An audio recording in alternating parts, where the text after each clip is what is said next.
শুধু ইবাদত পালনের জন্য নয়, বরং নিজেদের শারীরিক ও মানসিক সুস্থতা লাভের জন্যেও মুসলমানদের নিয়মিত নামাজ আদায় করা উচিত। সম্প্রতি যুক্তরাষ্ট্র, যুক্তরাজ্য ও পাকিস্তান সহ বিশ্বের নানা দেশের গবেষণায় এমন তথ্যই উঠে এসেছে। প্রিয় দর্শক, নিয়মিত নামাজ আদায় করলে আধুনিক বিজ্ঞানের দৃষ্টিতে কি কি উপকার হয়, আসুন সে বিষয়গুলো জেনে নেই।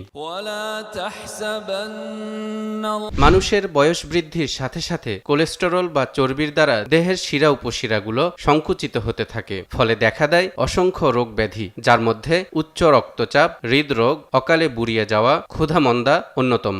এই কোলেস্টেরল রোধ করার সর্বোত্তম পন্থা হল ব্যায়াম, যা নামাজ আদায়ের মাধ্যমে খুব ভালোভাবে পূরণ হয়ে যায়।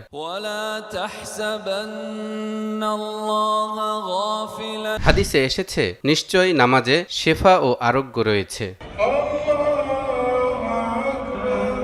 পাকিস্তানের বিখ্যাত হৃদরোগ চিকিৎসক ডাক্তার মুহাম্মদ আলমগীর এই হাদিসের সত্যতা প্রমাণের জন্য একটি মেডিকেল টিম গঠন করেন। একজন নামাজির শরীরে তারা নামাজরত অবস্থাতেই ইলেকট্রনিক রেডিওলজির মাধ্যমে পরীক্ষা করেন এবং দেখতে পান তাকবীরে উলা অর্থাৎ নিয়ত বাঁধার জন্য যখন কনুই পর্যন্ত হাত কাঁধ বরাবর উঠানো হয়, তখন স্বাভাবিকভাবেই রক্ত সঞ্চালনের মাত্রা বেড়ে যায়। কিয়াম অর্থাৎ দাঁড়ানো অবস্থায় হাত বেঁধে রাখার সময় কনুই থেকে কবজি ও আঙ্গুলের মাথা পর্যন্ত হাত ব্যবহৃত হয়, এতেও রক্তের চলাচল তীব্র হয়। এরপর রুকুর সময় হাঁটু, কনুই, কবজি এবং কোমরের সবগুলি জোর প্রবলভাবে ঝাঁকুনি দেয়, ফলে রক্ত সঞ্চালন বেড়ে যায়। সেজদাতে হাত, পা, পেট, পিঠ, কোমর, রান ও শরীরের সবগুলি অঙ্গ প্রত্যঙ্গের জোড়ায় নাড়া পড়ে এবং টান টান থাকে। এমত অবস্থায় রক্ত মস্তিষ্ক পর্যন্ত সঞ্চালিত হয়। তাশাহুদের বৈঠকের সময় কোমর থেকে পা পর্যন্ত রগগুলি টান টান হয়ে থাকে, এতে রক্ত সঞ্চালন বৃদ্ধি পায়। আর সবশেষে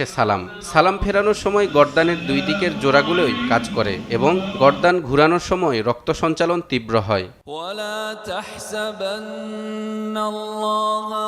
পাকিস্তানের আরেক চিকিৎসক ডাক্তার মাজেদ জামান ওসমানী ফিজিওথেরাপিতে উচ্চ ডিগ্রি নেয়ার জন্য ইউরোপে গিয়েছিলেন। সেখানকার বিশেষজ্ঞরা তাকে প্রমাণ করে দেখিয়েছেন নামাজের মতো ব্যায়ামের মাধ্যমে বড় বড় রোগগুলিও ভালো করা সম্ভব, যেমন মেন্টাল ডিজিজ বা মস্তিষ্কের রোগ, স্নায়বিক রোগ, অস্থিরতা ও অবসাদজনিত রোগ, হৃদরোগ, আর্থ্রাইটিস, ইউরিক অ্যাসিড থেকে সৃষ্ট রোগ, পাকস্থলীর ক্যান্সার, ডায়াবেটিস ইত্যাদি।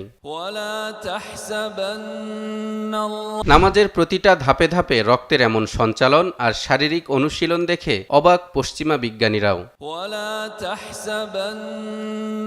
যুক্তরাষ্ট্রের প্রখ্যাত ধ্বনিতত্ত্ববিদ হাডি উইলিয়াম লেডবিটার বলেছেন, নামাজের মধ্যে ইমাম যখন কোরআন তেলাওয়াত করে, তখন মুক্তাদিরা গভীর মনোযোগের সঙ্গে তা শ্রবণ করে। কোরআনের প্রতিটি শব্দই একটি ইউনিট। এ তেলাওয়াত এবং শ্রবণের মাঝখানে একটি বিশেষ ধরনের তীব্র আলোকরশ্মি তৈরি হয়। সাধারণত প্রতিটি আলোর নেগেটিভ এবং পজিটিভ দুটো দিক থাকে। কোরআনের উচ্চারিত প্রতিটি শব্দই পজিটিভ, তাই নামাজি ব্যক্তির উপর যখন সেই শব্দের প্রভাব পড়ে, তখন তাদের বহু রোগ ভালো হয়ে যায়। শুধু শারীরিক উপকারিতাই নয়, নামাজের রয়েছে মানসিক উপকারিতাও। যুক্তরাজ্যের বিখ্যাত লেখক উইলিয়াম ক্রুকস তার জনপ্রিয় বই research in the phenomena of স্পিরিচুয়ালিজমে লিখেছেন, লোভ, লালসা, কৃপণতা, হিংসা, ঘৃণা, প্রতিশোধ গ্রহণ এরকম ঘৃণ্য অভ্যাসের কারণে মানুষ মানসিক রোগে আক্রান্ত হয়। এসব রোগে আক্রান্ত মানুষ যদি খুশুখুজুর সঙ্গে নামাজ আদায় করতে শুরু করে, তবে শিগগিরই এসব রোগ থেকে মুক্তি লাভ করতে সক্ষম হবে। নামাজ এমন একটি ইবাদত যাতে রয়েছে ভারসাম্যপূর্ণ শারীরিক অনুশীলন। নামাজে হাত তোলা, হাত বাঁধা, নিচের দিকে চোখ রাখা, আবার হাত ছেড়ে দেয়া, ঝুঁকে যাওয়া, মন মস্তিষ্ককে কেন্দ্রীভূত রাখা, অধিক রক্ত সঞ্চালনের সুযোগ দেয়া, কিছুক্ষণ বিরতি দিয়ে হাঁটু ভেঙে বসা, এসব কিছুই হচ্ছে একটি পরিপূর্ণ ব্যায়ামের পদ্ধতি। তালহা ইবনে রেজা, নিউজ 24।